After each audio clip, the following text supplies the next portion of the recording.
يمكر بك الذين كفروا ليثبتوك أو يقتلوك أو يخرجوك ويمكرون ويمكر الله والله خير الماكرين.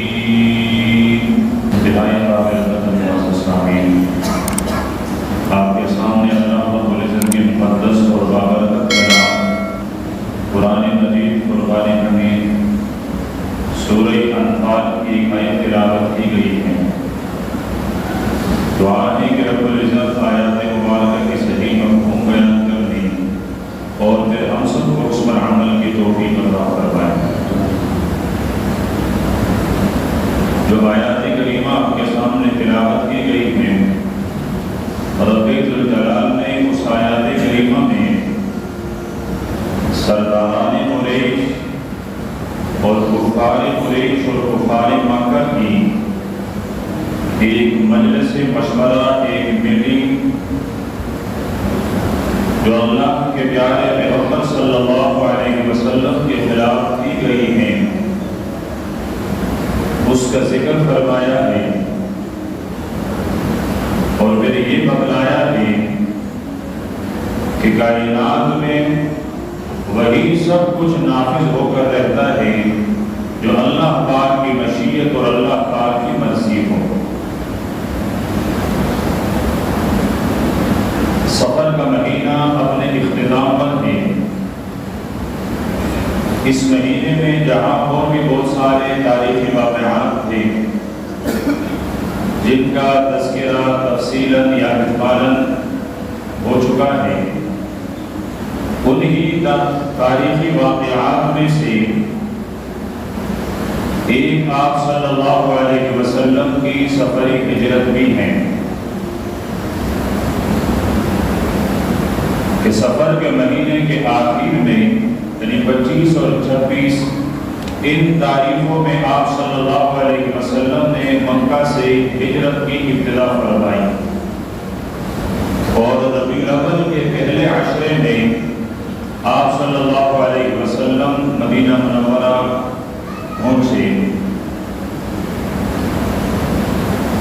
آپ صلی اللہ علیہ وسلم کی ہجرت کا پس منظر کیا ہے؟ اللہ کے پیارے پیغمبر نے اپنی زندگی کی 40ویں سال اپنی رسالت اور نبوت کا اعلان فرمایا ہے. پھر 10 سال آپ نے مکہ مکرمہ میں بہت زیادہ اذیت اور تکلیف کے گزارے. آپ کے نبوت کے 10ویں سال ایک گھر میں آپ کے سہارا تھی میری اور آپ کی کل کائنات کی سب سے بڑی اور سب سے عظیم الشان اور سب سے عظیم مرتبے والی خاتون اور ماں حضرت خدیجہ رضی اللہ تعالی عنہا، ان کا انتقال ہوا ہے. اسی طرح دوسرے نمبر پر آپ کے خاندان میں آپ کے چچا ابو طالب وہ ہر موقع پر آپ کا سہارا بنے رہے، تو آپ کے نبوت کے 10ویں سال ان کا بھی انتقال ہوا. آپ صلی اللہ علیہ وسلم کے لیے یہ سال بڑی پریشانیوں کی سال ہے، اس لیے اللہ کے پیارے پیغمبر نے خود اس کو عام الحزن کے نام سے موسوم کیا کہ یہ تو غموں کا سال ہے. دوسری طرف مکہ کے مشرک آپ کے خلاف منصوبہ بندیاں کرنے لگے کہ نعوذ باللہ اب اس ہستی سے چھٹکارے کی ایک ہی صورت ہو سکتی ہے، خاتم بدہم کہ اس کو قتل کر دیا جائے. آپ صلی اللہ علیہ وسلم نے اپنے نبوت کی 10ویں یا 11ویں سال کے شروع میں کہ اب مکے کے بعد دوسری کون سی وادی اور دوسری کون سی زمین، کون سا علاقہ وہ مسلمانوں کے لیے محفوظ ہو سکتا ہے، تو آپ کا نظر انتخاب طائف پر ڈلا. آپ صلی اللہ علیہ وسلم نے طائف کا سفر فرمایا، اور یہ سفر بھی بڑا عجیب اور درد بڑا سفر۔ سب سے بڑی درد یہ ہے کہ جو ہستی بچپن سے لے کر ابھی تک اور اس کے بعد سے لے کر زندگی کے آخری دن تک اور پھر وہاں سے حشر اور حشر سے جنت، ان تمام زندگی میں آپ کے ساتھ سائے کی طرح رہا ہے، اس سفر میں آپ کا شریک سفر نہیں ہے، یعنی حضرت ابوبکر رضی اللہ تعالیٰ عنہ۔ آپ صلی اللہ علیہ وسلم نے یہ سفر اکیلے میں کیا، صرف آپ کے ساتھ آپ کے غلام اصحاب کا غلام حضرت زید بن حارثہ رضی اللہ تعالی عنہ وہ آپ کے ساتھ تھے، اور اللہ کے پیارے پیغمبر نے طائف کے لیے عام راستے سے ہٹ کر ایک دشوار گزار راستہ اختیار کیا، اور اس راستے سے آپ طائف پہنچے۔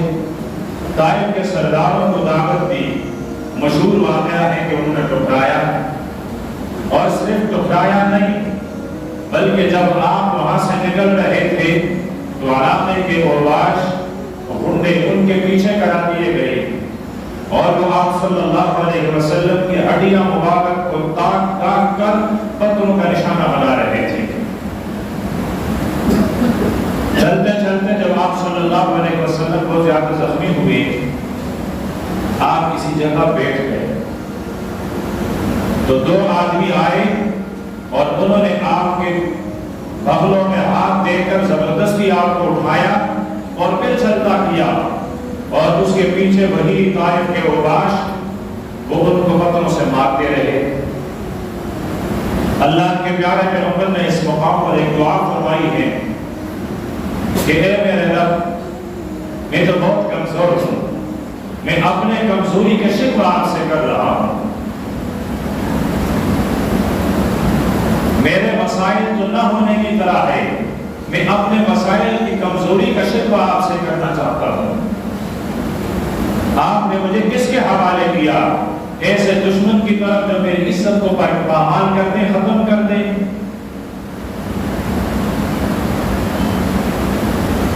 لیکن پھر عرض کیا کہ اے میرے رب، اگر اس حالت میں بھی آپ مجھ سے ناراض نہیں ہیں تو مجھے یہ بھی پسند ہے۔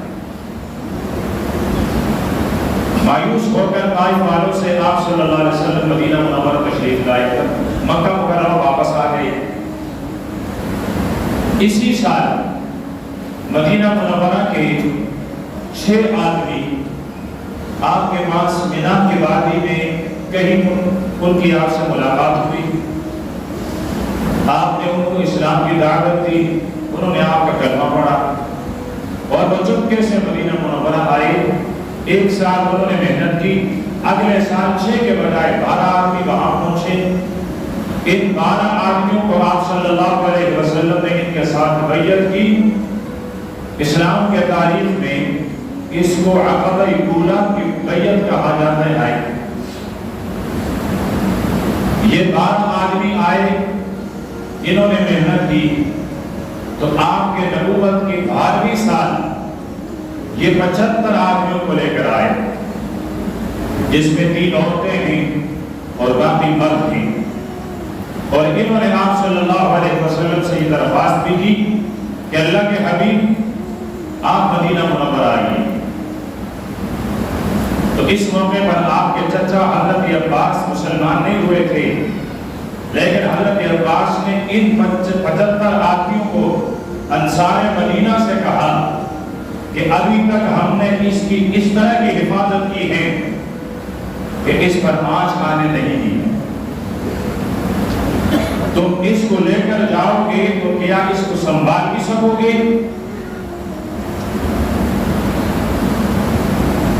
پھر انہی کا ایک سردار اسد بن زرارہ رضی اللہ تعالی عنہ، انہوں نے اپنے ساتھیوں سے کہا کہ دیکھو سوچ لو، اس نبی آخر زمان کا یہاں سے مدینے کی طرف لے کر جانا پوری دنیا کے سرخ اور سفید آنتیوں کو دعوت دینا ہے اور اس کا مقابلہ کرنا ہے۔ تو انہوں نے بیک آواز کہہ کر جواب دیا ہم سوچ چکے ہیں، ہم اپنے اس پیغمبر کا اس طرح حفاظت کریں گے جس طرح ہم اپنے بچوں کا حفاظت کرتے ہیں، جس طرح ہم اپنی بچیوں کا حفاظت کرتے ہیں، جب ہم اس طرح اپنی بیویوں کی، اپنی مال کی حفاظت کرتے ہیں، ہم اپنے بچے بچیاں بیویاں اپنی خاندان قبیلے مال سرمایہ یہاں تک کہ اپنی جان قربان کر دیں گے۔ اور انصاری مدینہ نے لاج رکھا اپنے اس وعدے کا، لاج رکھا ہے۔ آپ صلی اللہ علیہ وسلم نے ان کو رخصت فرما دیا، اور اس کے پہلے سال جب یہ 12 صحابہ تھے تو ان کی درخواست یہ تھی کہ ہمارے ساتھ کوئی معلم بھیجا جائے، تو آپ نے حضرت مصعب بن عمیر رضی اللہ تعالی عنہ کو ان کے ساتھ بھیجا، اور تمام صحابہ کرام نے مدینے کی طرف ہجرت کرنے والے صحابہ میں سب سے پہلے ہجرت کرنے والے صحابی حضرت مصعب بن عمیر رضی اللہ تعالی عنہ۔ اب وقت کے بہت کم ہیں، ورنہ میں آپ کو لے چلتا حضرت مصعب بن عمیر کے بچپن کی طرف اور ان کے لڑکپن کی طرف، اور پھر اس کے اسلام لائے ہوئے حالات اور واقعات اور سختیوں کی طرف۔ آپ صلی اللہ علیہ وسلم نے اس سے پہلے صحابہ کو حبشے کی ہجرت کی اجازت دے دی تھی۔ اب اللہ کے پیارے پیغمبر نے صحابہ کرام کو مدینہ منورہ کی طرف ہجرت کرنے کی اجازت دے دی۔ ایک دو تین صحابہ مدینے کی طرف ہجرت کر رہے ہیں، لیکن اللہ کے پیارے پیغمبر ابھی تک مکے میں ہیں، اس لیے کہ کوئی بھی پیغمبر اپنے ٹھکانے سے، اپنی جگہ سے اس وقت تک نہیں جا سکتے ہیں جب تک کہ اللہ پاک کا حکم نہ اترا ہو۔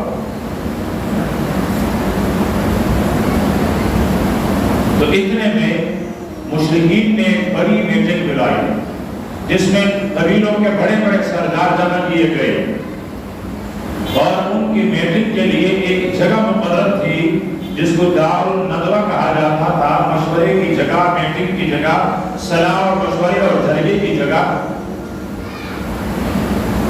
بڑے بڑے سردار جمع ہیں، شیطان بھی ایک نجدی شیخ کے صورت میں موجود ہے۔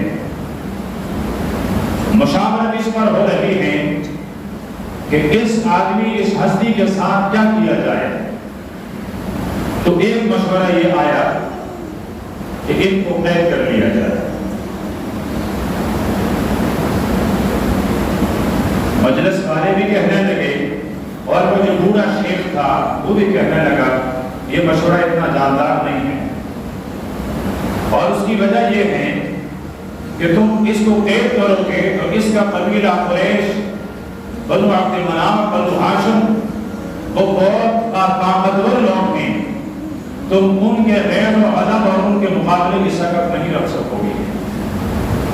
وہ اپنے اس آدمی کو چھڑوا لے گا، آزاد کروا لے گا، اور اس سے پہلے تم شعبی ابی طالب میں ان کو محصول کر چکے ہو۔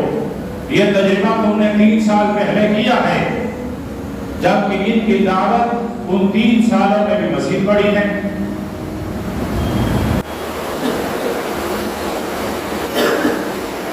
دوسرا مشورہ یہ آیا کہ آپ کو جلا وطن کر لیتے ہیں، آپ کو یہاں سے نکال لیتے ہیں کہ آپ مکے کے زمین سے نکل جائیں، یہ باہر جائیں گے، اجنبی ہوگا، ناشنا ہوگا، کوئی تعلقات نہیں ہوں گے، تو وہاں ان کے دعوت کا اثر بھی نہیں ہوگا۔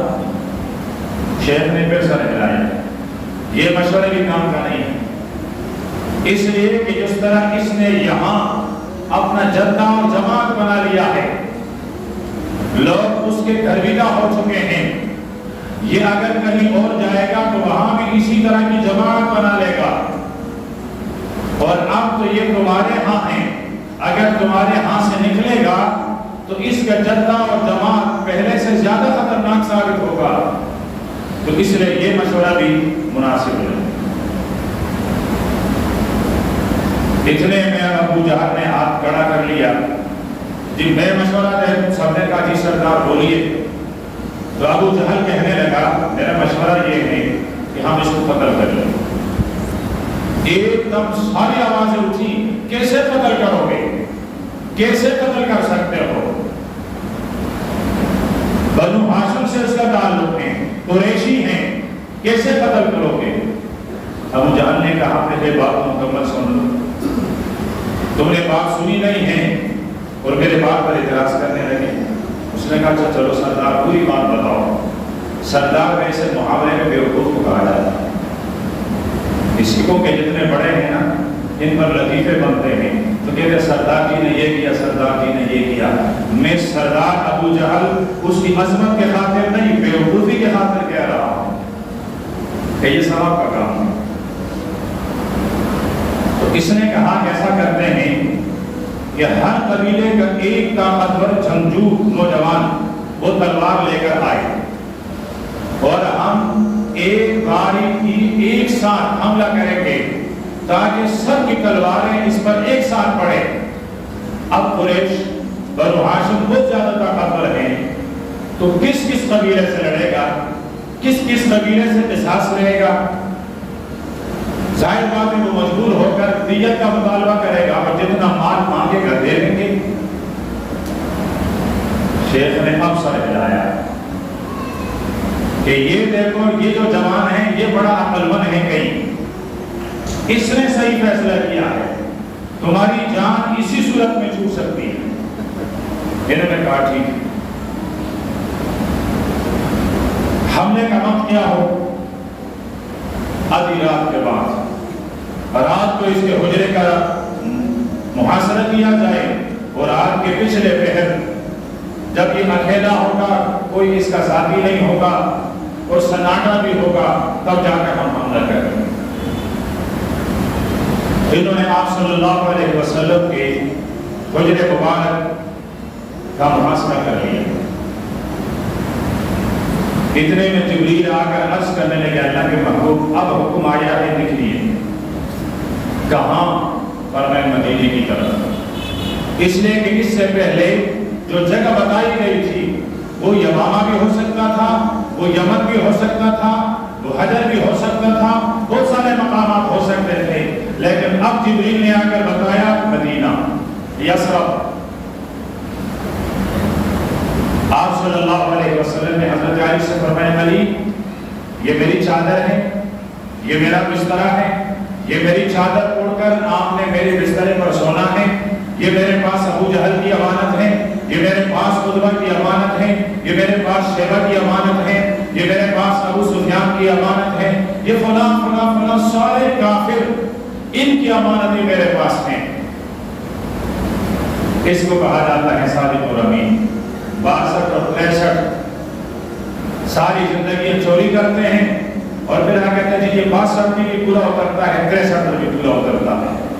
ان کو 62-63 طرح پھانسی دی جائے یہ ان پر اترتا ہے۔ صادق اور امین یہ ہوتا ہے کہ جان کے دشمن جو ابھی باہر کھڑے ہیں ان کی جان لینے کے لیے، لیکن ان کا سرمایہ ان کے پاس امانت ہے، اس لیے کہ ان کو یقین ہے یہ چلا جائے گا لیکن ہمارا سرمایہ کہیں نہیں جائے گا۔ یہ ہوتا ہے امین۔ تو فرمائے علی ان کی امانتیں دے کر پھر ہم مدینے کی طرف جا رہے ہیں، تم بعد میں آ کر ہم سے مل لینا۔ ٹھیک ہے اللہ کے حبیب، کوئی آسان کام نہیں ہے پیغمبر کے بسترے پر سونا، اور جب یہ معلوم ہو کہ چاروں طرف دشمن ہیں، لیکن یہ کام شہر خدا علی المرتضیٰ ہی کر سکتا تھا۔ اللہ کے پیارے پیغمبر باہر نکلے اور وہاں سے آپ نے ریت کے چند دانے اٹھائے اور اس پر آپ نے پڑھا وَجَعَلْنَا مِن بَيْنِ أَيْدِيهِمْ سَدًّا وَمِن خَلْفِهِمْ سَدًّا فَأَغْشَيْنَاهُمْ فَهُمْ لَا يُبْصِرُونَ۔ یوں کر کے میں تھا یہ سارے اوننے لگے اور اللہ کے پیارے پیغمبر کے سامنے سے گزرے، سامنے سے گزرتے ہوئے گئے اور ایک دروازے پر آپ نے دستک دی۔ واہ قربان جاؤ، ساری دنیا پیغمبر کے دروازے پر، ساری دنیا پیغمبر کے دروازے پر، وہ ایک ہستی ہیں جن کے دروازے پر پیغمبر جا کر دستک دیتا ہے۔ یہ قسمت کہاں سے لائے؟ دروازے پر جیسے ہی دستک ہوئی، پہلے ہی دستک کے ساتھ دروازہ کھلا، جی اللہ کے حبیب، اور میں ابو بکر تم سو نہیں رہے تھے، اور میں نہیں اللہ کے حبیب، جب سے آپ نے مجھ سے یہ فرمایا ہے کہ ابو بکر تیاری کر لینا، کسی وقت ہجرت کا حکم اتر سکتا ہے، اس کے بعد سے لے کر آج تک میں سویا نہیں ہوں، اس انتظار میں ہوں اب اللہ کا پیغمبر حکم دے گا، اب اللہ کا پیغمبر حکم دے گا۔ لیکن اللہ کے پیارے پیغمبر رات کے اس پہر آپ خود آئے، حضرت علی کو بھیج دیتے، حضرت زید کو بھیج دیتے، کسی اور صحابی کو بھیج دیتے، آپ خود کیوں تشریف لائے؟ فرمایا مجھے خود آنا تھا۔ بیٹھیں؟ فرمایا بیٹھنے کا وقت نہیں، چلنا ہے۔ ٹھیک ہے، نکلے۔ قربان صاحب ابو بکر نے یہ نہیں پوچھا میرے گھر میں 2 چھوٹی چھوٹی بچیاں ہیں، میرے بیٹے چھوٹے ہیں، بتائیے تو صحیح اللہ کے پیغمبر جانا کہاں ہے، ان کا انتظام تو کر لو۔ نہیں پوچھا، نہیں پوچھا، نکل پڑے۔ آگے اللہ کے پیارے پیغمبر، پیچھے پیچھے حضرت ابو بکر، چلتے چلتے بارش پر پہنچے۔ اب مکہ سے مدینہ شمال کی طرف ہے، غار ثور جنوب کی طرف، دونوں مغرب کے سائڈ میں پڑتے ہیں، لیکن مدینہ شمال مغرب میں ہے اور غار ثور جنوب مغرب میں۔ اللہ کے پیارے پیغمبر وہاں غار میں گئے۔ ابھی بھی 1450 سال گزرنے کے بعد اس غار تک چڑھنا کار دارت ہے۔ بڑے بڑے جوان راستے میں 10 دفعہ بیٹھ کر آرام کرتے ہیں، 2 بوتلیں پانی کا ہاتھ میں لیے ہوئے ہوتے ہیں، ہر 3 قدم کے بعد 1 گھونٹ پانی، ہر 3 قدم کے بعد 1 گھونٹ کا پانی۔ آپ صلی اللہ علیہ وسلم کی عمر 52 سال ہے، حضرت ابو بکر کی عمر 50 سال ہے۔ یہ کوئی کھڑی جوان بھی نہیں ہے دونوں، 30 33 35 سال کی عمر نہیں دونوں کا، 52 اور 50 سال۔ چلتے چلتے حضرت ابو بکر نے نیچے دیکھا، اللہ کے حبیب ٹہریے۔ فرمایا کیوں؟ فرمایا ہے تو اندھیرا، لیکن پتھروں پر مجھے کوئی چیز چمکتی ہوئی نظر آ رہی ہے۔ سارا نیچے جھک کر دیکھا، انا للہ پڑھ لیا، اللہ کے حبیب یہ تو آپ کے پاؤں مبارک زخمی ہو چکے ہیں اور خون لگ رہا ہے۔ فرمایا ہاں ابو بکر میرے پاؤں زخمی ہو چکے ہیں لیکن چلنا تو ہے۔ فرمایا نہیں، بیٹھ گئے۔ فرمایا اپنے کندھے پر آیا، پیغمبر کا بوجھ ابو بکر ہی اٹھا سکتا ہے، یہ عملی طور پر بتا دیا حضرت ابو بکر نے، اور اللہ کے پیارے پیغمبر نے بھی بتا دیا میرے بعد میرا بوجھ اٹھائے گا تو ابو بکر اٹھا سکے گا۔ اگر کوئی کالا کوا کچھ بھی کہنے دے، لیکن بات یہی ہے کہ میں خود ابو بکر کو اپنی زندگی میں اپنے بوجھ اٹھانے کے لیے تیار کر چکا ہوں۔ حضرت ابو بکر کے اسرار پر آپ صلی اللہ علیہ وسلم ان کے کندھوں پر سوار ہوئے اور یہ چڑھائی چڑھی جا رہی ہے۔ ابو بکر اکیلے نہیں، اپنے پیارے پیغمبر کو کندھوں پر اٹھا کر جا رہا ہے، اٹھا کر چلتا رہا اور غار تک پہنچا۔ اور جب ابو بکر تیری قسمت پر، جب انہوں نے میرے پیغمبر کو کندھے پر اٹھایا ہوا ہے تو میرے پیارے پیغمبر کے پاؤں اور گڑیا کہاں لگ رہی ہے؟ ابو بکر نے جب میرے پیغمبر کو کندھے پہ اٹھایا ہوا ہے تو آپ صلی اللہ علیہ وسلم کے قدم، آپ کے پاؤں، آپ کی گڑیا مبارک ابو بکر کے کس حصے پر ٹکرا رہی ہے؟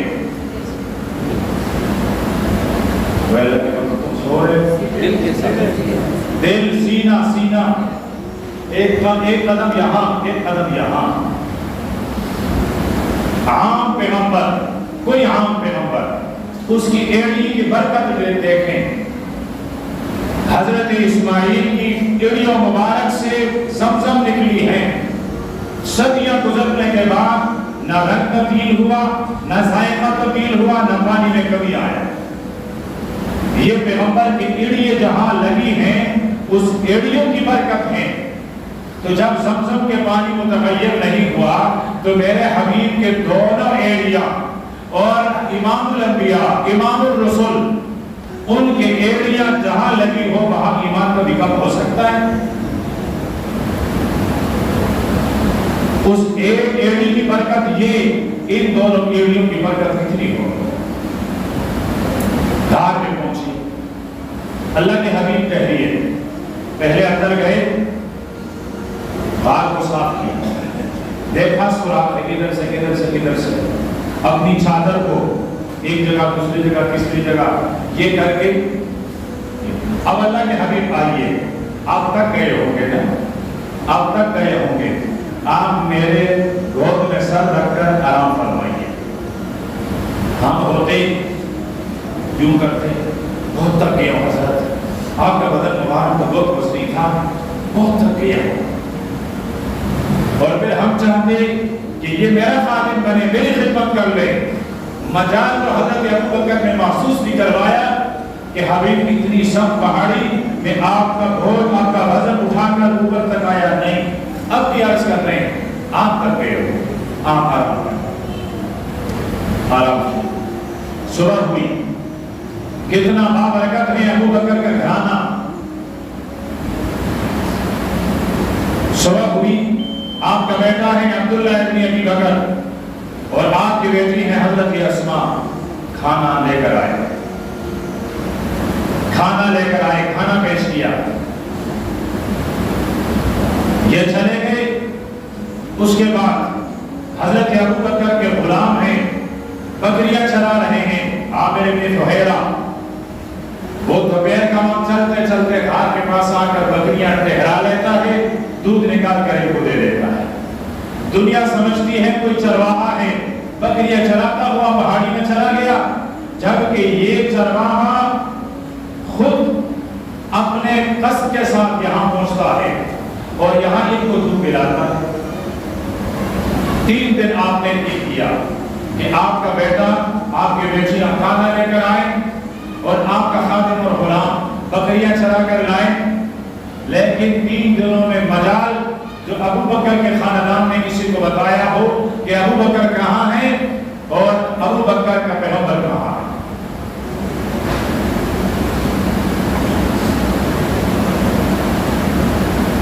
اور یہ غلام دن بھر کی خبریں بھی لایا کرتا تھا، آج قریش فلاں راستے پر گئے، فلاں راستے پر گئے، فلاں راستے پر گئے، شام کو فلاں وقت واپس آئے، آپ لوگوں کو نہیں ملے۔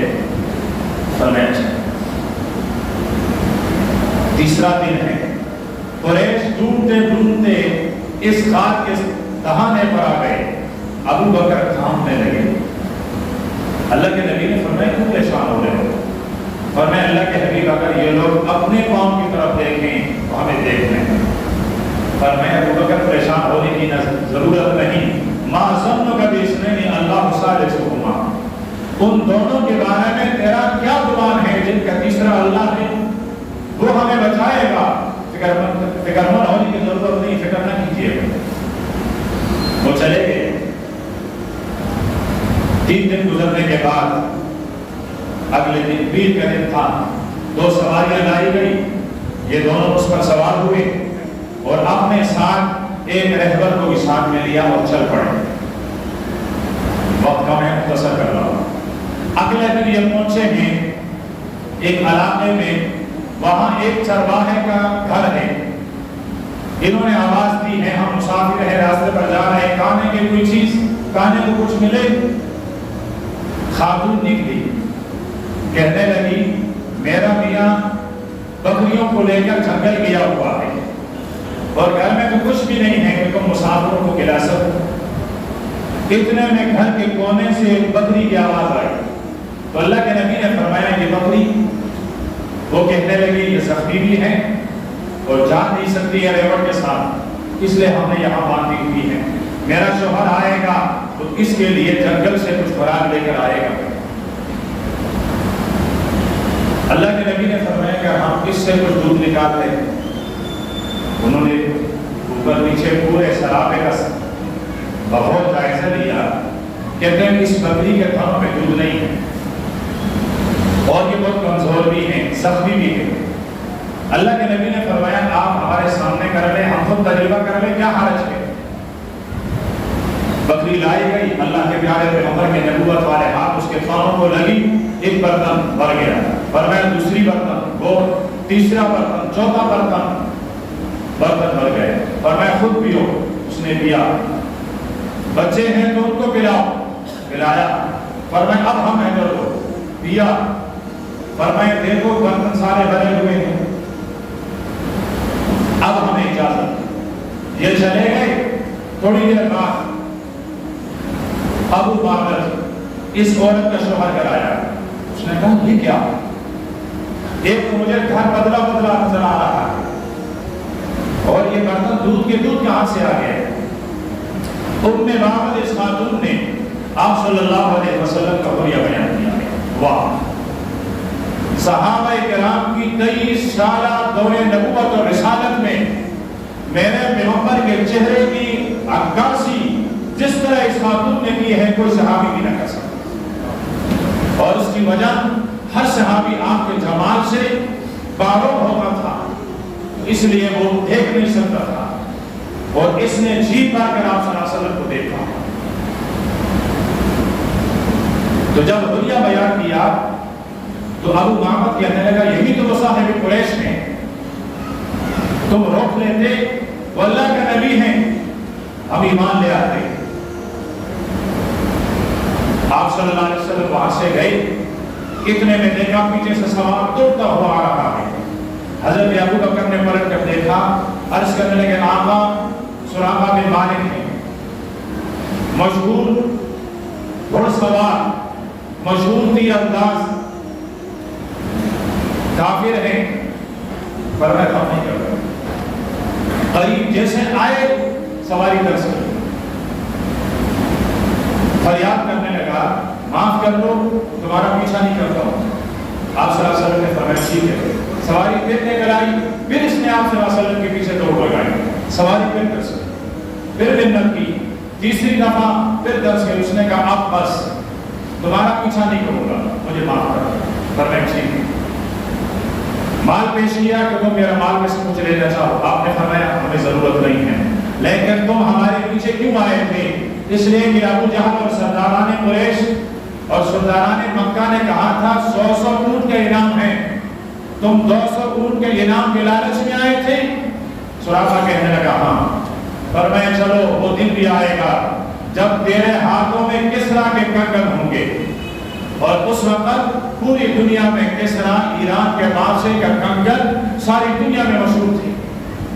اس نے کہا کسرا کے کنگن اور میرے ہاتھوں میں، فرمایا واپس چلا گیا، جاتے ہوئے ہر ایک سے کہہ رہا تھا تمہارے حصے کا کام کر کے آ چکا ہو، واپس پلٹو۔ آپ صلی اللہ علیہ وسلم مدینہ پہنچے، یہ مکہ پہنچ گیا، کچھ سال کے بعد انہوں نے اسلام قبول کیا، اور 6 دن کے بعد ام معبد اور اس کے شوہر نے اسلام قبول کیا۔ آپ صلی اللہ علیہ وسلم کا پہلا پڑاؤ وہ مسجد قباء ہے، آپ سیدھا گئے، مسجد قباء کے سامنے ایک باغ ہے، اس باغ میں آپ صلی اللہ علیہ وسلم صبح دھوپ نکلنے والا تھا، اس حال میں آپ نے وہاں قیام فرمایا۔ مدینے کے انصار ہر روز باہر آتے تھے کہ اب اللہ کے نبی آئے گا، شام کو واپس چلے جاتے تھے، ہر روز آتے تھے۔ اب یہ ربیع الاول کی 8 تاریخ تھی کہ اب بچیوں نے کہا طلع البدر علینا من ثنیات الوداع، وہ چاند جس کا ہمیں انتظار تھا اب وہ نکل آیا ہے، اب وہ نکل آیا ہے، وہ دیکھو اللہ کا نبی مکے کو چھوڑ کر مدینہ آ گیا ہے۔ پھر اللہ پاک کے پیغمبر مدینے میں آئے، پھر آپ نے فرمایا یہ جو سامنے جگہ ہے یہاں مسجد بنانا ہے، قباء کی مسجد بنی، اور اس مسجد کی فضیلت اس کے باہر دروازے پر یہ حدیث لکھی ہوئی ہے کہ جو آدمی اپنے گھر کے اندر وضو کر کے پاک صاف ہو کر مسجد قباء کی طرف آئے اور اشراق کی 2 رکعتیں یہاں ادا کریں، فرمائے اس 2 رکعتیں اشراق پڑھنے والے کو جس نے قباء کی مسجد میں پڑھی ہے، فرمائے 1 عمرے کا ثواب ملے گا۔ اور دوسری روایت لکھی ہے کہ جو ہفتے والے دن یہاں آئے اور 2 رکعت نماز پڑھے، فرمایا اس کو عمرے کا اجر اور ثواب ملے گا۔ اے اللہ پھر آپ تو بڑی لمبی ہو رہی ہیں، اللہ ایک دفعہ پھر زیارت کروائیں، کیا عجیب مناظر ہوتے ہیں۔ اور پھر وہاں وہ جگہ بھی مسجد قباء میں جہاں آپ صلی اللہ علیہ وسلم نے کھڑے ہو کر نمازیں پڑھائی تھی، جہاں صحابہ کرام نے کھڑے ہو کر سب بندی کر کے نمازیں پڑھی ہیں، قربان۔ پھر آپ کچھ دن کے بعد یہاں سے نکلے، راستے میں جمعے کا دن آیا ہے اور جمعے کی وجوب کا حکم نازل ہوا ہے، آپ نے واپس قباء کی طرف نہیں پلٹے، ورنہ راستہ اتنا کوئی زیادہ بھی نہیں ہے، اسی جگہ آپ نے جمعے کی نماز ادا کی ہے، اسی قبیلے میں ٹھہر کر۔ وہاں آج بھی مسجد جمعہ کے نام سے مسجد آباد ہے، جہاں اللہ کے پیارے پیغمبر نے مدینہ کی زندگی میں سب سے پہلا جمعہ پڑھایا، پھر وہاں سے مسجد نبوی اور پھر مسجد نبوی کی تعمیر ہوئی ہے۔ یہ آپ صلی اللہ علیہ وسلم کا سفر ہجرت ہے، جس کا ایک خاکہ پیش کیا گیا، سفر کی روایات نہیں، خاکہ پیش کر دیا گیا۔ اور اس مناسبت سے کہ سفر کے مہینے کے آخر میں آپ صلی اللہ علیہ وسلم نے مدینے کی طرف ہجرت فرمائی ہے۔ آپ صلی اللہ علیہ وسلم کی سیرت و زندگی کیا ہے، میں کوشش کروں گا